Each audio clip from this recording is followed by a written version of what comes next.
Hello and welcome to the Week 9 expert quote unquote roundtable quote unquote. This is actually the square table. Me and the sharpest hippie in DFS JMToWin. My name is Adam Levitan, the father of the most beautiful beast in the world, Jerry. We have a slate in Week 9 that has been turned on its head rapidly. But before we get into that, JM, what's going on? Not much, man. We were hanging out a little before the show, chatting. Adam seems to be a bit bitter tonight. Adam's always a little bitter, but Adam's a bit more coarse and caustic than normal. So we will see how this show goes. Everything good on the home front, Adam? Everything all right? Yeah, I made this mile bet. I don't know if you saw, but I made this 1 mile race bet running against Bales and Brandon Adams down in Miami during the DK Live final. And it was just a huge mistake because I'm just tilted because I'm already really pressed for time during football and somewhat stressed. And now I have to run and I hate running. And I ran 2 miles 3 times this week and it was like the worst things of my life. I feel so terrible. Obviously we got to get to football, but I'm curious now, is this a speed bet? Whoever runs the mile fastest? Yeah. All 3 of us on the track at the same time. Whoever wins. That's an excellent bet with some athletic dudes. Yeah. I mean, me and Bales already did this and I won barely, but I said I'd never do it again because it was so painful. But anyways, nobody cares about that. It's good to see you back on your home base. Last week you were in a tree, eating tree bark or something like that. I've had my sins cleansed at the Vatican. I'm back on track. I'm ready to rock and roll. All right. This slate has changed dramatically in the last 24 hours. Deshaun Watson unfortunately lost for the season with a torn ACL. Ezekiel Elliott's suspension overturned. How much work did you have to redo and how much work did you put into this slate before everything changed? I wrote up all 13 games as I do each week. So I put in 30 to 35 hours. I'll have to add a bunch of new things tomorrow night to account for these changes. I got to work through in my mind first how these go. I don't think that obviously the Deshaun Watson thing changes the slate a ton. I don't think that the Zeke news changes things all that much, except that I'll be interested to get your take on this. But I think it could lower ownership on Dak and Dez just because people felt like they were on them because Zeke was out. Realistically, all the numbers that make Dak and Dez a good play are still in place. Zeke's been playing all year, so I'm kind of excited about that. Adds another good running back, complicates the high end a little bit more. And I think the high end is a place to gain an edge this week. So I'm looking forward to that aspect. But obviously, the Deshaun Watson news is huge. I'll have some thoughts on that when we get to quarterback. But yeah, rest in peace, 2017 NFL season. It was fun while it lasted. Yeah. Okay. Let's get to quarterback here because there's not a lot, I think, at running back below 6K, even definitely below 5K. So I think a lot of people are going to be looking to save at quarterback. But unlike last week with Dalton, unlike weeks we saw before with Tyrod, unlike weeks we saw earlier with Hoyer, there's no easy, cheap quarterback option unless I'm missing something. I mean, there are some that I like, but there's none that I feel as strongly about as I have about those guys I previously mentioned. Is there any cheap quarterback that you really like this week? Yeah, I'll bring out the big guns to start the show, get some people to turn us off, I guess. So I'll bring in Chris Raybon's name here because people trust him as well. So this will back me up a little bit. Raybon brought up something interesting this week. So before I get to it, I think it's fair to say that the 2 worst quarterbacks in football this year were Brian Hoyer and DeShone Kizer. Obviously, you could throw a couple other guys into the conversation, but DeShone Kizer won the Millie Maker in week 3 against the Indianapolis Colts, and Brian Hoyer won the Millie Maker for Cal Spears in week 5 against the Indianapolis Colts. One note on that is both of those teams have really bad defenses, so it turned it into a shootout, which, contrary to what most people think, I still think Houston has a pretty solid defense. I think they'll do well against Jacoby Brissett this week. But T.Y. Hilton's projected north of 30% ownership. If everyone thinks T.Y. Hilton's having this huge game this week, there's no reason not to look to Tom Savage on the other side. We really know so little about him. Obviously, he looked awful in week 1, but everyone has looked awful against Jacksonville. So I do think that that's somewhere we can go in tournaments. The higher the buy-in level, the tougher it'll be to pull the trigger on that. But I think Savage is actually a sharp play this week. Something I hadn't thought of until I read Raybon bringing up just basically how bad the Colts defense has been, even against bad quarterbacks. Yeah, I certainly think Savage is in play. The concern is that I believe he's led, and this was from Rich Hribar, led like 87 drives and only 2 have resulted in touchdowns while playing for the Texans or something insane like that. Or maybe it was 37. But either way, like totally pathetic. The dude is so immobile. He like literally can't move.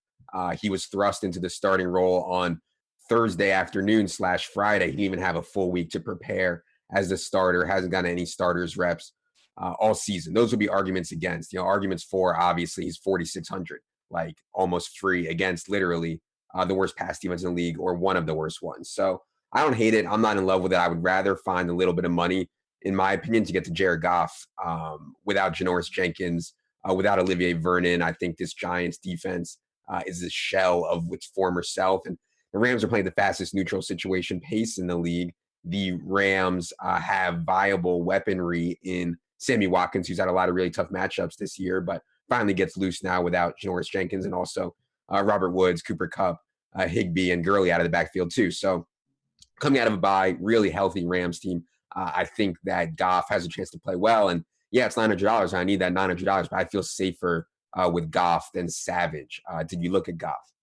Yeah, and Goff is definitely a safer play than Savage. If we're going to talk that, though, finding this little bit of extra money to get up to Goff, I mean, you can find a little bit extra to get up to Alex Smith as well. The Rams ranked 27th in passing play percentage.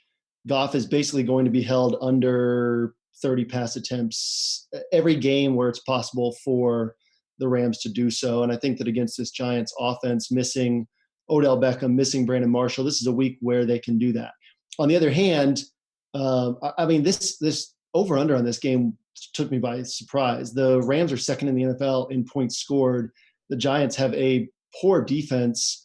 Sean McVay's had 2 weeks to prepare. This is something that I overlooked last week with, I talked about if you're going to target that Houston-Seattle game, use the Houston offense because nobody's on it and the line has risen for both of them. But how about the fact that Bill O'Brien had 2 weeks to prepare for a very vanilla, straightforward Seattle defense. The Giants are a little more complex in their defensive scheme than the Seahawks, but McVay knows them well from his time with the Redskins. He's had 2 weeks to prepare. I think that the Rams are going to do really well in this spot. So my only concern is the volume. I don't think we can bank on more than 28 pass attempts. Maybe he gets there, but more than likely that's about where Goff lands. So I think his ceiling is capped with that, but I think that 14 to 18 points is a fair expectation. I just think he'll have a hard time getting one of those 25, 29-point games out of this. I think a popular play in the 5K range that a lot of people are going to be on is Jameis Winston.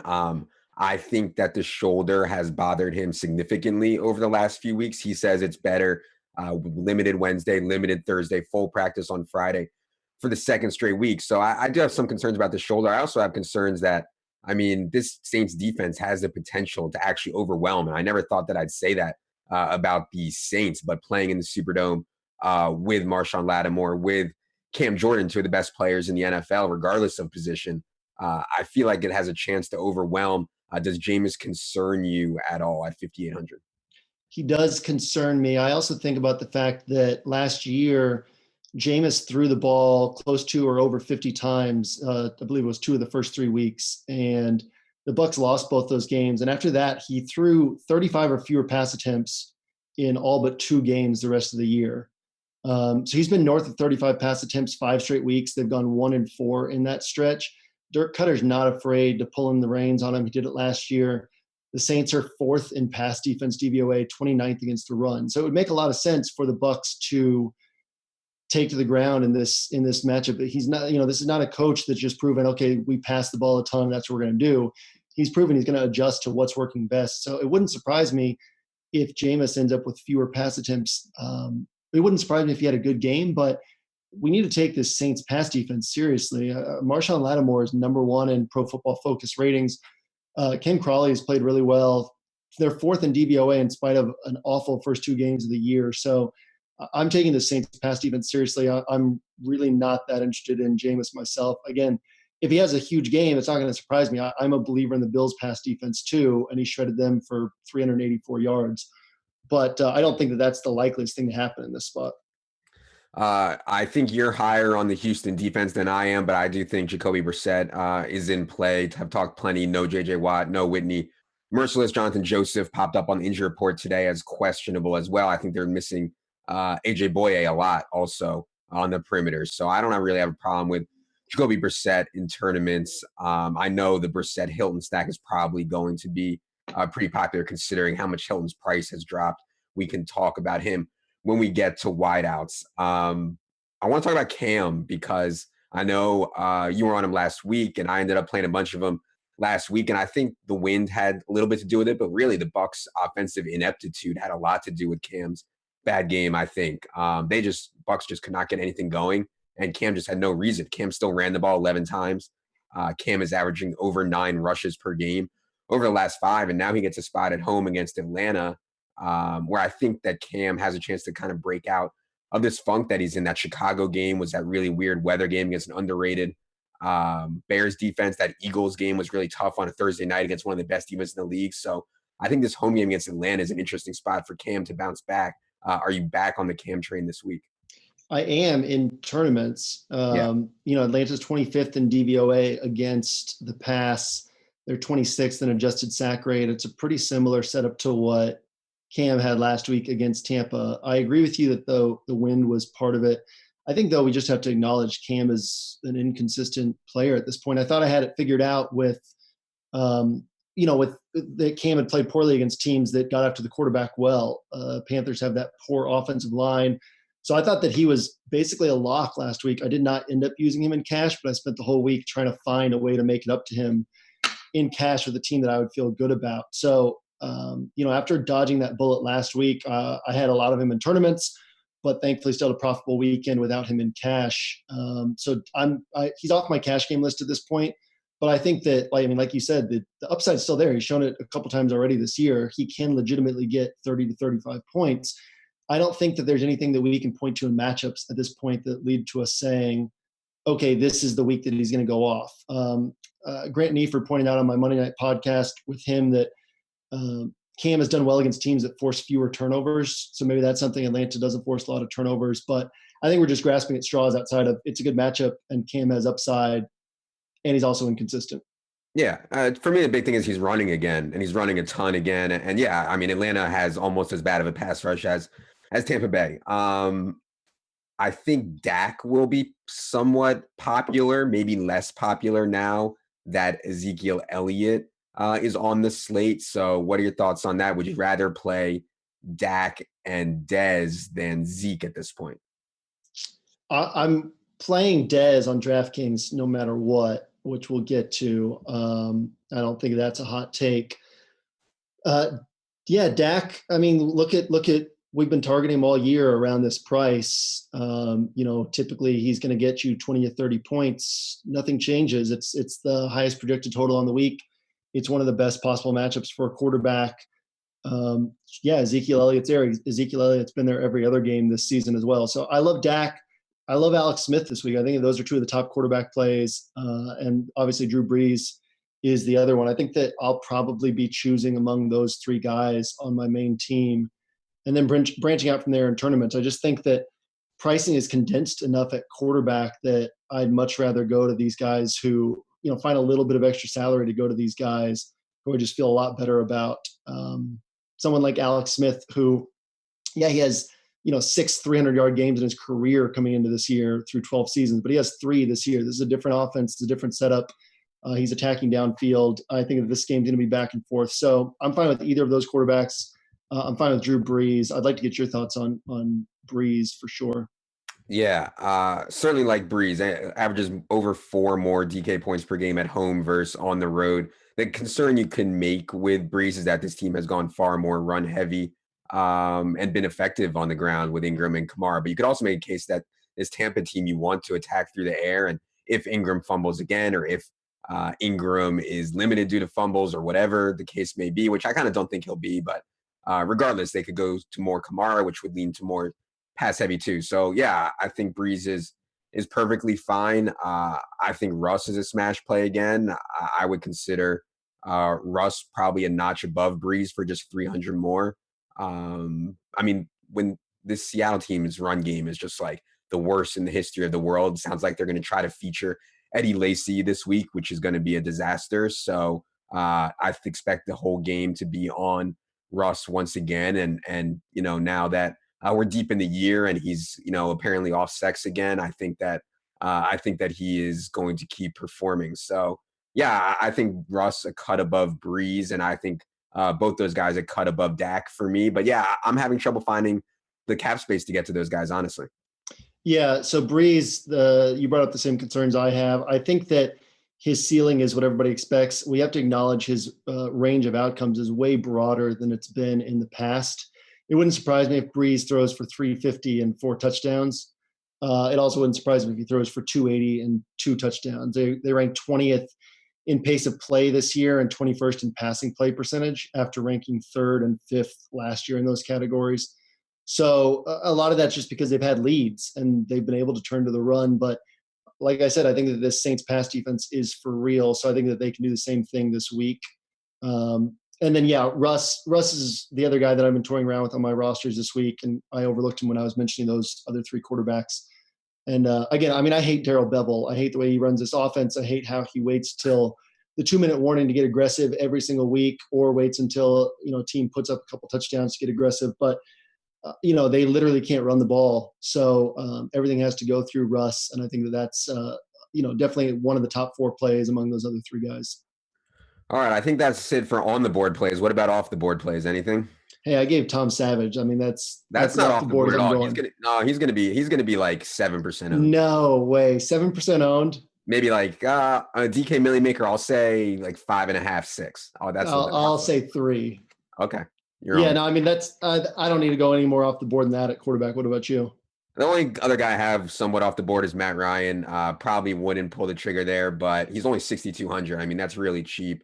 A lot of the sharp, we've seen huge line movement in this game, like opened Carolina 2.5 in some spots, and now Atlanta is -1. I mean, moving through dead numbers, not that big a deal, but still, there's a lot of sharp money on Atlanta right now, and yeah, I mean, in those situations, I think you can see Matt Ryan play well. But any thoughts on him? Yeah, I'll throw in a note on that too. The Panthers ranked 26th in red zone scoring rate as far as preventing touchdowns in the red zone. And that's been the Falcons' big issue this year now. Miami ranks 32nd in red zone scoring rate, and Atlanta couldn't do anything against them. So it's not a guarantee that this is where they break out, but I do think this is a good spot for it to happen. Like you said, tough to pull the trigger on, but I do think in tournaments it makes sense. Let's move to running back, where I think it's just dreadful below 5K. If you have anything below 5K, speak now or forever hold your peace. Yeah, so I'm going to mention Adrian Peterson for the people. Not a guy that I particularly love. I'm sure you don't either. He's above 5K. Is he? I thought he was 58. Okay. Yeah. Well, then we'll get to Peterson. He is 58. Okay. Oh, so above 5K. I'm sorry. I thought we were talking below 6K. Then no, nothing below 5K that I like. Yeah. Orleans Darkwa is somebody in tournaments because that's how you move the ball in the Rams. The Giants have one game all year when a single running back has gotten more than 11 carries. So you can't bank on it, but I mean, it could happen. Yeah. If the Ravens take an extreme pass heavy approach against the Titans, you could see Buck Allen play a decent amount. Tevin Coleman did out-touch Devontae Freeman last week, 15-13. Devontae Freeman says his shoulder is fine. I tend to believe him, so I think we'll see a relatively even split again there. But we've seen them go with the hot hand before. Tevin Coleman's 5,700.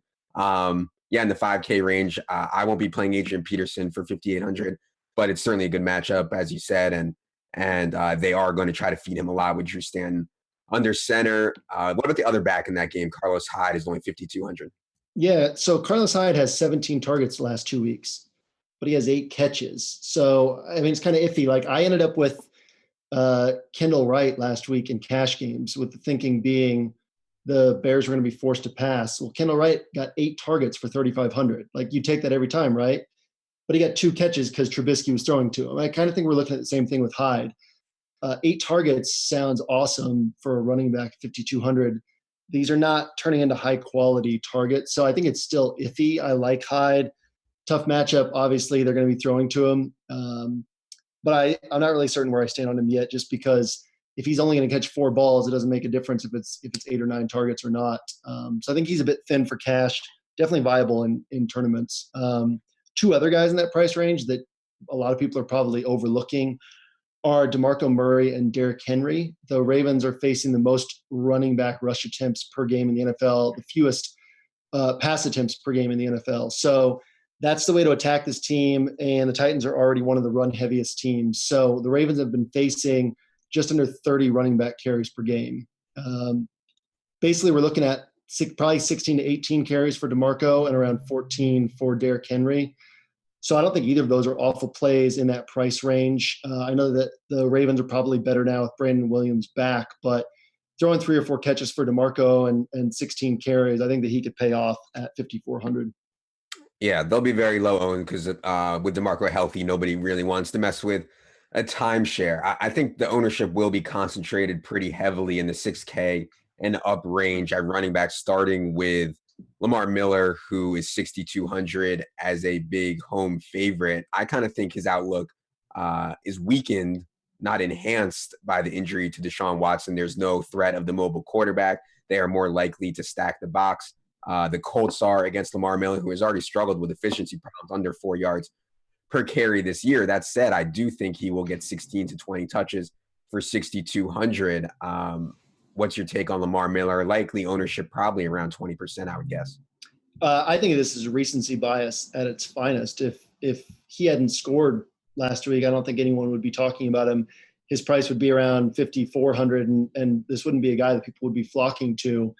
Like you said, 16 to 20 touches. I think that's a fair expectation. I think even if they take a big lead, that's about the range that we're going to see him in. They're not giving him 22 to 25 touches. This isn't a guy that they're just riding with the lead. They have other backs that they like just fine. I know that Foreman took a step back in usage last week, but they got Alfred Blue involved instead. I mean, they're not going to ride Lamar Miller to a 28, 30 touch game. I mean, that just seems wildly unlikely. I think that we're going to see him at about 15 to 18 carries and a couple catches. So my take is if you weren't rostering him when he was under 5K, there's no need to roster him at over 6K. Obviously, I get the home favorite setup is nice, but this is just not a guy that the offense flows through. I'd much rather find some extra salary to pay up for other guys. I probably even like Doug Martin a little bit more. I mean, you're looking at essentially the same workload for Doug Martin, 2 to 3 catches, 18 carries against a worse run defense for a few hundred less and lower ownership. So, I mean, Lamar Miller's just not a guy that's catching my eye. I certainly get the arguments for him, but there are a lot of arguments to be made against it as well that people are just not making. I think one of the big stories of the week we should talk about is the Mark Ingram fumble situation. Fumbled 2 times last week. After the second one was benched for the rest of the game. Wasn't a long portion, but was benched for the rest of the game. We saw this last year where Mark Ingram fumbled, got benched. The very next game, he split work with Tim Hightower, who obviously we don't have a lot of respect for his game. I think the Saints do have a lot of respect for Alvin Kamara's game. That said, they're playing so well. I think they've won 5 straight now, and Mark Ingram has been such a huge part of that. It's hard for me to see Sean Payton just being like, well, I'm not playing Mark Ingram in this game, or I'm going to weaken his workload this game. I don't see that happening. I do see if Mark Ingram fumbles in the first quarter, Sean Payton benching him for a long stretch or maybe even the rest of the game because Sean Payton can be a little bit out of his mind at times. So where do you come down on this Fumblegate thing? And regardless, I think Alvin Kamara is a pretty good play at 6,300. Yeah, I guess it kind of feels like we're overthinking things. That's another reason I'm concerned to play Alex Collins week in and week out. If this dude fumbles one time, you know that Harbaugh is just going to sit him on the bench and let Buck Allen take over. So it's a concern. I don't think that it's a reason to stay away from him. He's still underpriced for, a guy who's locked into 4 catches, 20 carries, goal line work. How about this stat? Ingram and Kamara have combined for 14 red zone targets. Michael Thomas has 6. I mean, these guys are such a huge part of the offense right now. So I'm on board with both of them. Kamara's price has creeped up to a point where I'm really just not that comfortable paying for him as the 1B when Ingram is just 1,300 more. I do think both of them are really good plays. I certainly like both of them more than Christian McCaffrey, who's in that price range and is getting talked about a lot this week. Potentially going to be north of 15% owned, which I just don't get at all. I certainly like these Saints backs more than anyone else in that price range. And I'm not too concerned about Ingram. Yeah, on Christian McCaffrey, I do want to play Cam Newton in tournaments, and I think the best stack for, well, maybe not the best stack, but maybe the highest equity stack for Cam Newton is Christian McCaffrey. And it's basically the way that Atlanta plays defense. I mean, gave up the most running back reception in the NFL last year and is among the league leaders again in running back receptions allowed. With Kelvin Benjamin gone, I think we will see Christian McCaffrey line up even more as a wideout. So I get the concern on Christian McCaffrey. He's not going to run the ball a lot. They're even using Cameron Artis-Payne, but you could see 10 targets legitimately for Christian McCaffrey against a defense who loves to give it up to running backs in the pass game. No, I mean, I see that. I kind of think that the departure of Kelvin is, we're overstating things a little bit in these targets. We're losing like 5 to 6 targets. So let's give 1 or 2 more to McCaffrey. I just don't think that I want to pay $6,500 for a guy who's getting like 4 to 8 carries that aren't going anywhere, and you're getting him just for the target. I mean, James White gets 8 to 10 targets as well and is always under 5K. I just think that McCaffrey's overpriced for what we expect from him. I certainly get the arguments there, but it's not a guy that I'm super interested in. Okay, let's keep moving up now because we have some tough decisions here. The 4 big backs now: Todd Gurley, 8,100; Leonard Fournette, 8,400; Kareem Hunt, 8,600; and Ezekiel Elliott, 9K. We have a $900 range. The range of projected points for all of them, I think, is relatively close. Do you have a standout favorite among those 4 when we consider price? No, I think that Gurley's my favorite, but he doesn't stand out over Zeke and Hunt. Fournette's my clear number 4. I still wouldn't hate playing him. The thing is, the way to move the ball in Cincinnati is throwing to the running back, and he's been kind of capped at 3 to 5 catches per game, which is great, but not what we can expect potentially from Gurley. Gurley's my favorite because he's the cheapest, and he's the one guy who could actually get 7 or 8 catches. Zeke has had exactly 1 catch in 3 straight games. So we've seen that his usage can be higher than that through the air, but his range of outcomes through the air is pretty broad. We can only bank on 1 catch. I love all these guys, particularly Gurley, Hunt, and Zeke, but I think it's Gurley first, probably Zeke second, just because Hunt is in that Andy Reid role where he's always going to be capped at around 18 carries, whereas Zeke can get 25, 29, 30 carries. I mean, they're every week they're thinking his suspension is about to start and they're ready to just ride him into the ground. So I think that's kind of where I'd go, is Gurley first, Zeke second, Hunt third. But I would be fine with any order from those 3. What about you? Yeah, I want to get up to Zeke, I think ideally, but I do like Gurley. On Zeke, he's the only one, I mean, certainly ahead of Hunt and Fournette in terms of usage, right? Like Ezekiel Elliott plays 90% of the snaps, where Hunt and Fournette, I mean, Fournette's losing snaps to Chris Ivory. He's only playing like 58% of the snaps on the year. And Kareem Hunt, they don't really trust him that much in pass pro. We see Charkandrick West play a lot. I mean, Kareem Hunt's only playing like 65% of the snaps this year. So I think you get better usage out of Ezekiel Elliott as a home favorite in a game that should be really high scoring against a run defense that's been really, really bad. And we know how bad Kansas City's pass defense has been, but their run defense has been atrocious too. So I like Zeke best. Saving 900 to Gurley is appetizing. I haven't found a way to play 2 of these guys yet. I think you can play like Gurley and Ingram together. I think you can make fit, but I don't think you can play like Zeke and Hunt. And if you can, and you find something cheap that I haven't, more power to you, but I don't see it as very viable. You know what I mean? Yeah, absolutely. I mean, obviously that's optimal, is if you can find value that you really like and get 2 of these guys, but I certainly see what you're saying, and that's going to be difficult to do this week. Yeah, I think on Zeke, like 9K is probably a fair price, right? Like you can't really argue Zeke is underpriced at 9K. It's kind of like the AJ Green argument from last week. You can't say he's underpriced at 8,600. He was a great play and fairly priced. And I think that's the same thing to say with Zeke this week. Maybe you can make a case that Gurley is a little bit underpriced, as you mentioned. His pass game role should be pretty strong. Anything else off the board at running back? No, we didn't mention Joe Mixon. I'm interested to see how the addition of Marcel Darius on Jacksonville changes their run defense. But coming in, this is still a 32nd run defense in DVOA and yards allowed per carry. Mixon's getting all of the work inside the 10-yard line for the Bengals. So again, we're probably looking at 11, 12, 14 carries just because Marvin Lewis is a dunce, and this is how the Bengals are using Mixon. But I think he's at least intriguing in tournaments at that $5,100 price. That's the only guy I think that we really overlooked. Yeah, I'm off Mixon this week. I just think from a micro perspective, sure, it's a great matchup because Jacksonville struggled so bad against the run. But like from a big picture perspective, like I don't see how this Bengals offensive line is going to handle this Jacksonville defense. Like they could just be totally overwhelmed. And Joe Mixon's averaging like 2.9 yards per carry anyways. Like he doesn't need a situation where his team is completely overwhelmed. So yeah, I'm worried about Mixon in this spot. I probably won't be playing him at all. All right, let's move to wide receiver. Before we get to kind of some of the cheap plays, I want to get your take on what I guess is emerging as the chalk. I didn't think it was going to be, considering how bad he's been 4 out of the last 5 weeks.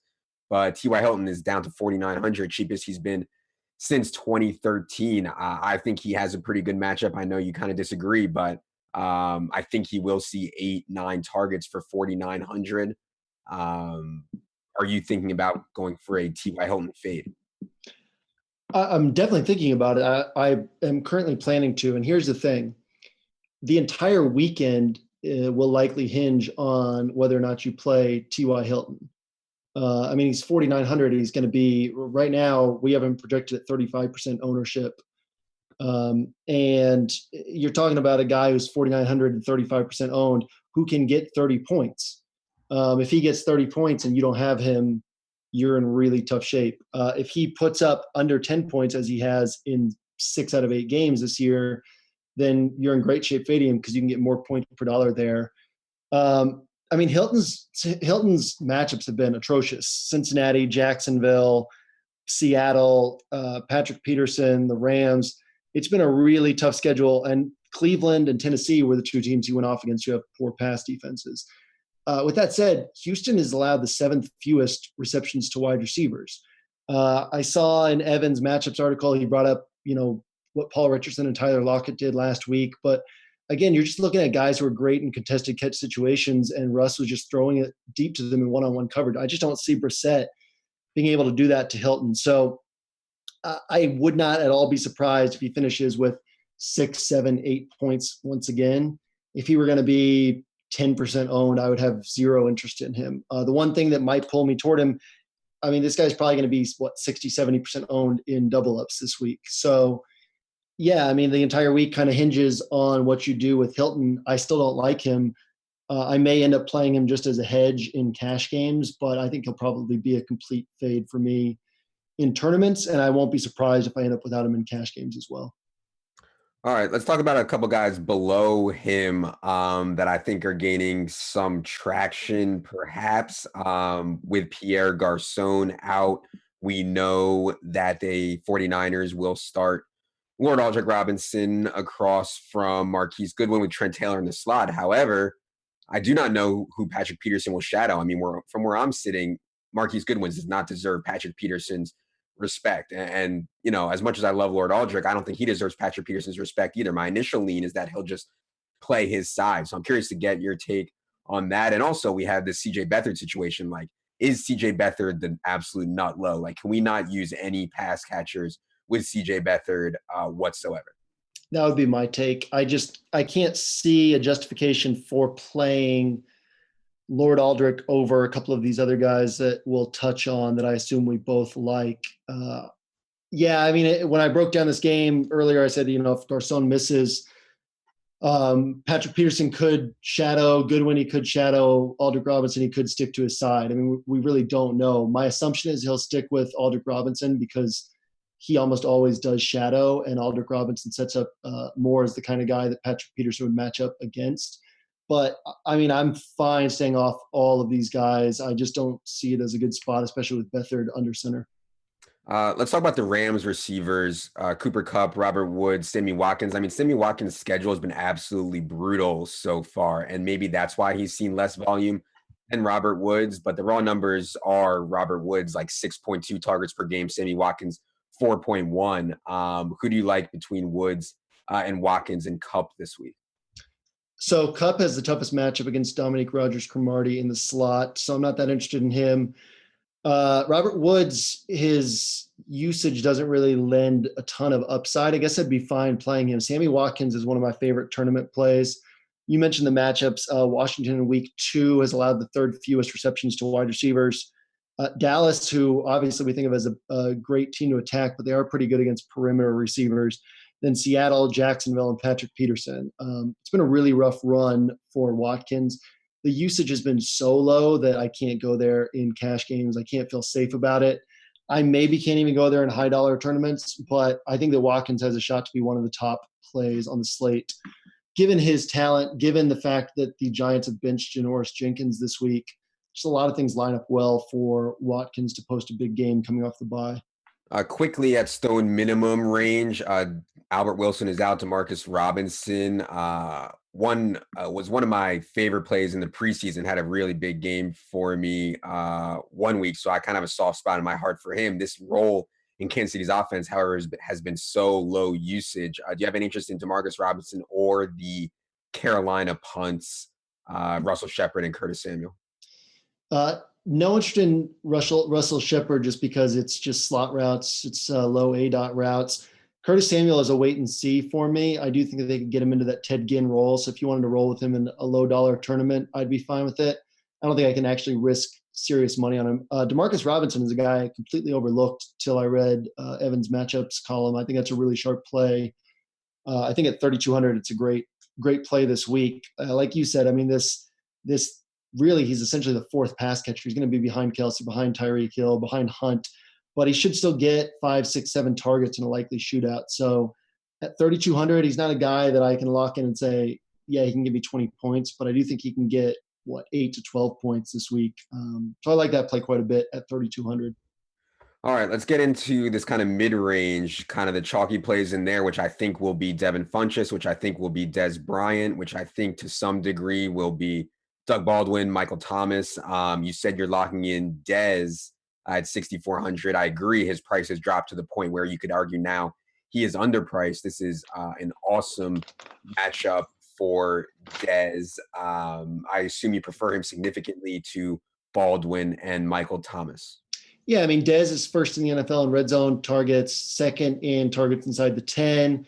He's fourth in percentage share of team air yards.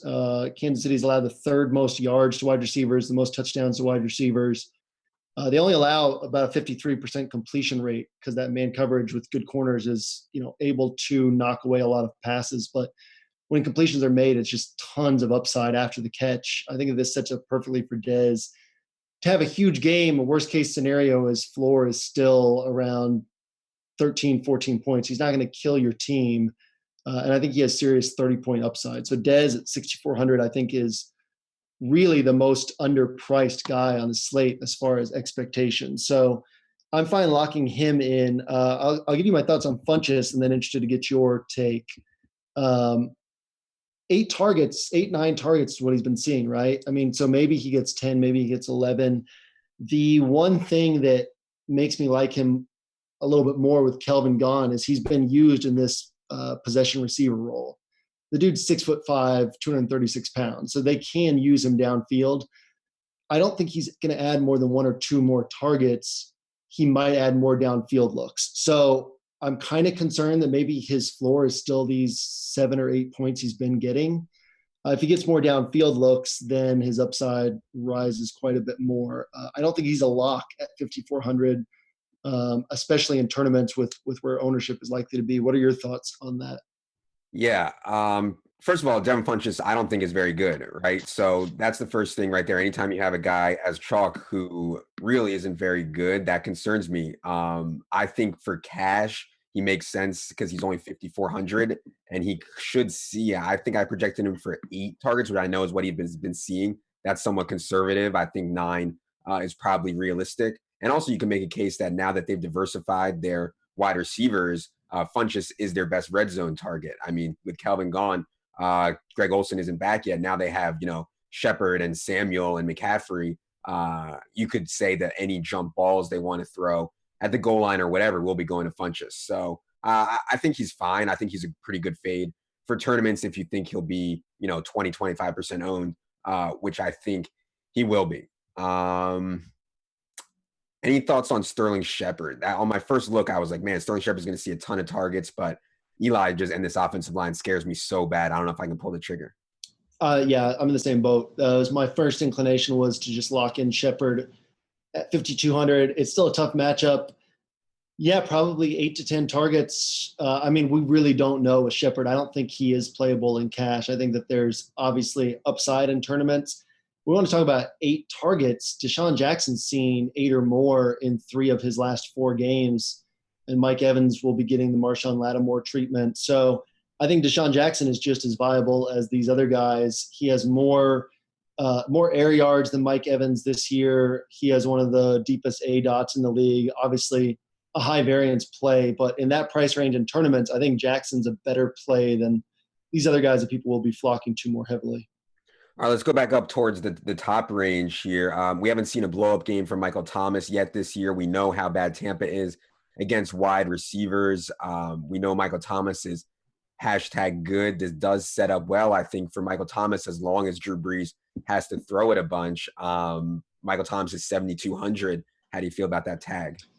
Yeah, I think that would you agree that he's one of the highest floor plays on the week? Mm-hmm. Yep. So I think that's fair to say. I think that his price is very fair for our expectations. I think he's an excellent play.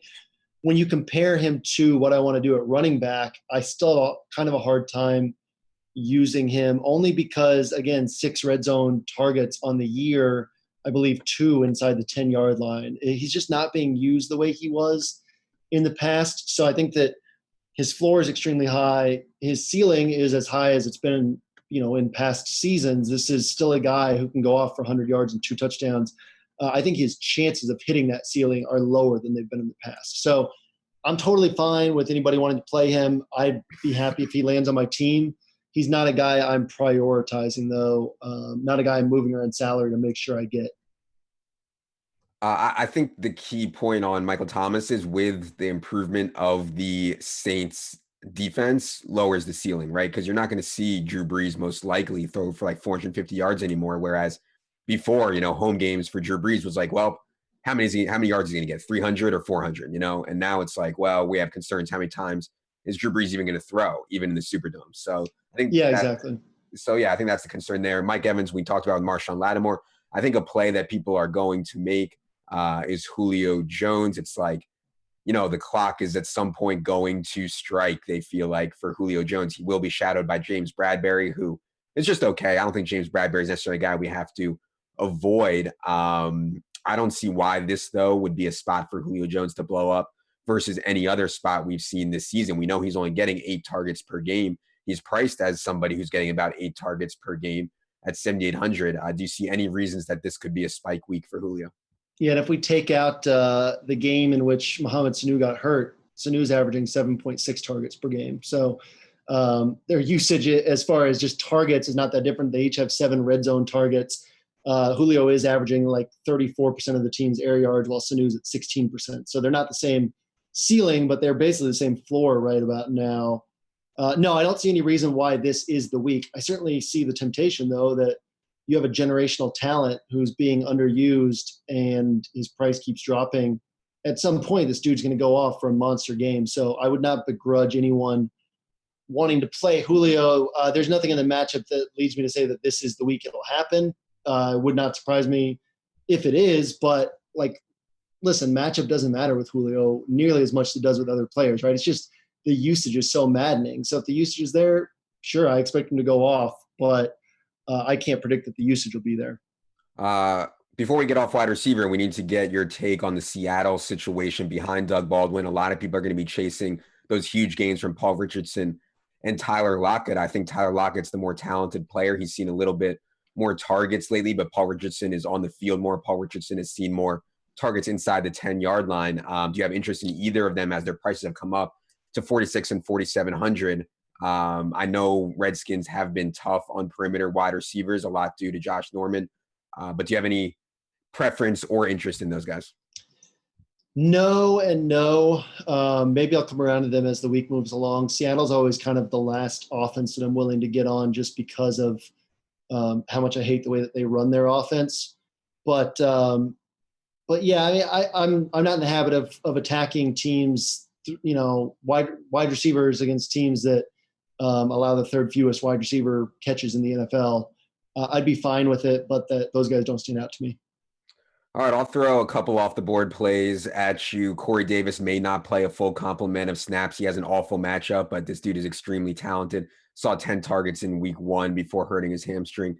In week 2, I think you can also maybe make a case for Mike Wallace down at 3,600. Is healthy, has a reasonable matchup against the Titans. If you think Joe Flacco isn't dead, which Joe Flacco might quite frankly be dead, and that would make Mike Wallace an atrocious play. But if not, Mike Wallace 3,600 is extremely cheap. Yeah, I think that's about all I have for off the board. Anything for you off the board? Maybe Ryan Grant, but I just hate Ryan Grant's game. So yeah, Ryan Grant, you're looking at basically the same targets Crowder's been getting, except fewer of them and less talent. I kind of like Macklin over Mike Wallace. Tennessee's 10th in yards allowed per pass attempt now, and I know that their personnel is not great, but Dick LeBeau seems to always round his defenses into form. He knows how dangerous Mike Wallace is from their time together in Pittsburgh. So I would lean more toward Macklin there. Corey Davis, yeah, I mean, like you said, the matchup's awful. The matchup was awful for Corey Coleman last year too, when he went off for 2 touchdowns against basically the same Ravens defense. So the chances of it hitting are incredibly slim, but I guess I wouldn't quit DFS if it happened. I could see Corey Davis posting a good game. I won't be there if it happens. yeah. Okay, let's move to tight end, where I think we have pretty clear-cut chalk. Jack Doyle gave it to both of us last week. I did not have Jack Doyle at all, and cost me a lot. I had some regrets about not being on Jack Doyle. I know the matchup was difficult, but he was 3,500 getting red zone work and had a legit shot at 10 targets, as we saw what happened. So maybe a mistake there, or probably a mistake there, but is it a mistake to go back to Jack Doyle now at 4,300 against the Texans? And I think he's going to be, in the 20s owned for sure. I mean, I was shocked when we hopped on last week before the show. You said that the slate seemed pretty clear cut to you. And one of the first things you said was play Jack Doyle at tight end. And so I texted you on Sunday, to essentially congratulate you, and found out you did not have Jack Doyle. So I got to get your take on it, honestly, because I just have such a hard time on these guys who are, getting catches 6 yards downfield and are not that good. But again, with this many targets, he seemed like basically he's locked in 7 targets every game. So how are you viewing him at that price? Yeah, I mean, with the decline of Dante Moncrief too, who used to be like their red zone go-to guy, I mean, Jack Doyle has assumed that role also. Jacoby Brissett obviously likes throwing to Jack Doyle, and I think, that's something you can't really maybe bring up that much in stats outside of targets. But man, I mean, he clearly likes throwing to him. And if you think T.Y. Hilton is going to get shut down again, if you think Houston will roll coverage towards T.Y. Hilton, then maybe they leave the middle of the field open again for Jack Doyle. I mean, he's still certainly not overpriced at 4,300. That's why he's going to be so highly owned. You know what I mean? Yeah, I would like it more if Deshaun Watson were healthy, because then you're looking at the Texans putting up 35 or 40 points and the culture is going to be passing. I mean, yeah, I'm fine with it. I like Vernon Davis quite a bit too for 200 less. I love Jimmy Graham at only 5K. I think that he's severely underpriced. Washington has been a pretty good matchup for quarterbacks, and yet tremendous against wide receivers because they've allowed the most yards to tight ends. So I think that that's another good spot. Jimmy Graham leads the NFL in targets inside the 10-yard line now. And then obviously if you want to pay up even higher than that, Evan Ingram's going to get a ton of targets. Travis Kelce's in a smash spot. Zach Ertz is in a smash spot. Yeah, I mean, so Doyle, I don't know. That's going to be a tough one for me. Obviously, if he gets 9-10 targets again, he's way underpriced at 4,300. So I think it's fine to go there. I don't think he's a guy I'll be starting my rosters with, but he's certainly a guy who will be in the rotation for me as I consider things. Yeah, we should mention Vernon Davis because I mean everything is breaking right for him. No Earl Thomas, no Jamison Crowder, no Jordan Reed, no Niles Paul. Like I think that Vernon Davis will play close to 100% of the snaps in this game, and I think that the Redskins will be playing from behind a lot. The concern is 4 offensive linemen for the Redskins are likely to miss again. Will they need Vernon Davis in to block more? I just don't know who they're going to throw to. You know, they don't trust Pryor, they don't trust Doxson.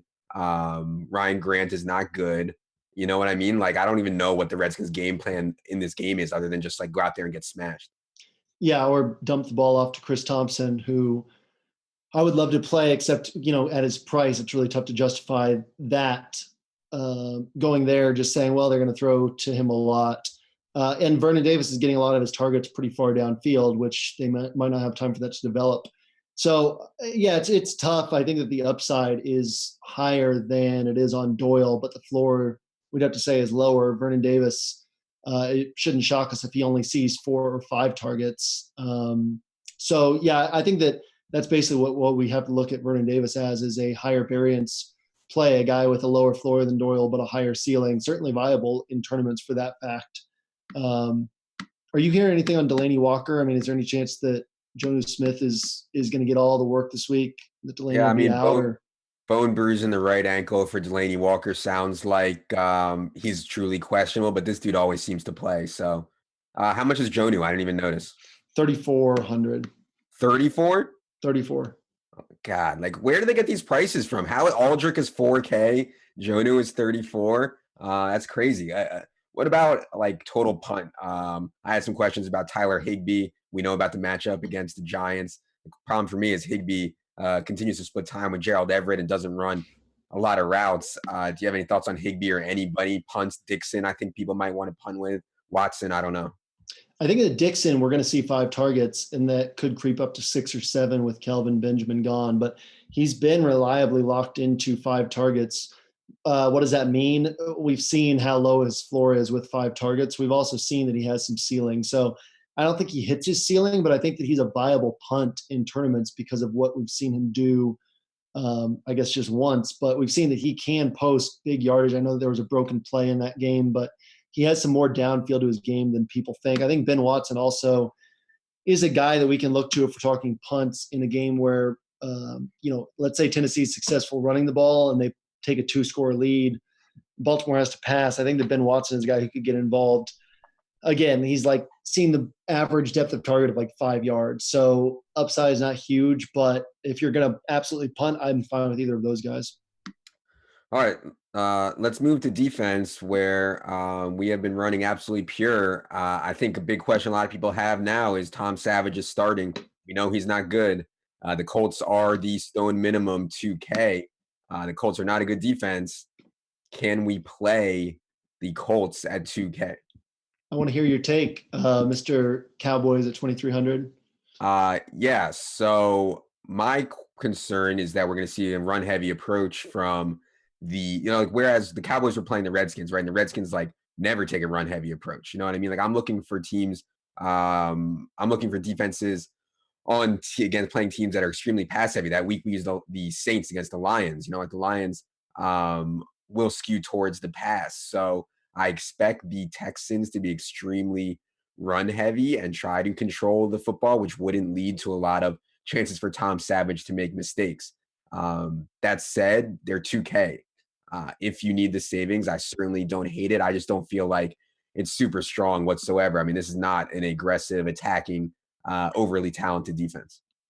Yeah. Okay. I mean, that's what I was hoping you'd say, just because I don't want to have to play the Colts. But at the same time, the clear top plays would be the Eagles at 3,300, who are underpriced at 3,300 against Brock Osweiler, and that's an absolute like smash spot right there. But you get the Eagles at 3,300, the Cardinals at 35, and the Jags at 38 are the ones that stand out to me. So the savings down to the Colts is extreme, and if the Colts get a pick 6 or something, then you're in great shape. I used the Seahawks defense last week against Deshaun Watson just because the Texans give up so many sacks. So even though the Colts don't have a great pass rush, honestly, the Seahawks had not been racking up sacks before last week. So, yeah, you could see a couple sacks. You could see a pick, and a pick could turn into a pick six. I won't like it if I get stuck with the Colts, but the savings are very nice. I definitely think that the Eagles, Cardinals, and Jags are in that range that we talk about on this show of what are the defenses that we can basically guarantee 8+ points from. I think all three of them are in that range where they're going to get a few sacks. They're going to get at least one interception. So I'd like to use one of them, but obviously pricing has something to do with it as well. I think Eagles are the clear-cut best. This Broncos offensive line has struggled badly, especially on the right sides. And I think the Eagles pass rush is just going to be all over Brock. I mean, short week for the Broncos and coming across the country, Eagles are playing with so much momentum right now. I definitely think the Eagles are the best. You left off the Seahawks. I know they're not the most aggressive defense, but so many offensive line injuries. No Jordan Reed, no Jamison Crowder, no Niles Paul, no Trent Williams. No Sean Luavo, no Spencer Long. It's like, I don't know what kind of team the Redskins are taking out there to Seattle, but I do not think it's going to be pretty for them. So I think Seattle is actually preferred to me over Arizona, despite the presence of Beathard. Obviously, always like Jacksonville. I mean, this Bengals offensive line is really bad. Always fine with Jacksonville. They're extremely expensive.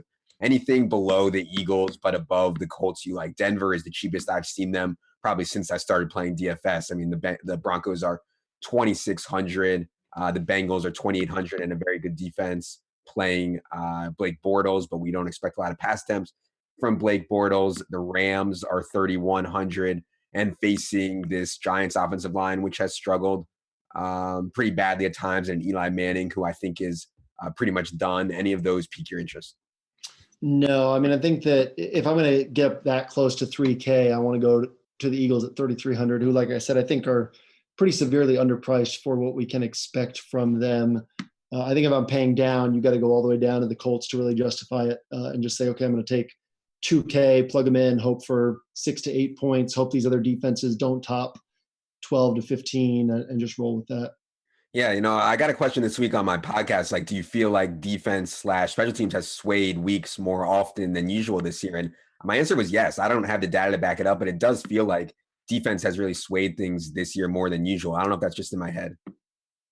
No, I mean, that seems fair. We've had a lot of 15 to 20 point defenses and a lot of decently owned 15 to 20 point defenses. Yeah. All right, let's move to the stacks. The people need their stacks. Why don't you give either a contrarian or a chalky stack? I'm going to go contrarian at first, and I'll go Alex Smith to Demarcus Robinson. If I'm doing that, I'm going to want more pieces in this game than just those two. But I think that that's a great way to save salary in this game and get exposure to some of the points that are going to be scored while being able to pay up for some of the other guys in this game that you want. Yeah, for my contrarian, we both hit on it. I think Jared Goff is set up pretty well here, and I think that Sammy Watkins is somebody people don't want to click because he's been so bad. And quite frankly, it's hard for me to click him too. But JM brought up all the tough matchups that he's had. I totally agree. Like, he has been the guy that has been taken away a lot of weeks. The Giants do not have any perimeter corners this week to take him away. So I think Goff to Sammy Watkins coming out of the bye, try to get him going from a narrative perspective, I think makes some sense. So I'll go with that for my contrarian. For conventional, I'm going to throw two out there because either of these are ones I'd be fine with in cash games. One is Breeze to Michael Thomas. I think that's a perfectly fine cash game play, very high floor, and obviously still has a high ceiling, even if that ceiling's less likely to hit. And then Dak, Dez, and Zeke, getting them all on the same cash game team. Get exposure to all the points that the Cowboys are going to score. I like that a lot as well. Yeah, I don't know why you're taking two. I mean, you left me with none of the chalk stacks left. I was going to say Drew Brees to Michael Thomas. Then I was going to say Dak to Dez. So you just took everything. I think those will be the most owned stacks this week for sure. We'll share conventional stacks. I apologize. Okay. We'll share I've ruined your week already. All right, that is going to do it for this episode of the quote-unquote expert, quote-unquote square table, aka the expert roundtable. For JM, for Jerry, who is upstairs sleeping, but my dog costume from Halloween is actually back there. So for Jerry, I'm Adam. For JM, good luck, everybody, in week 9.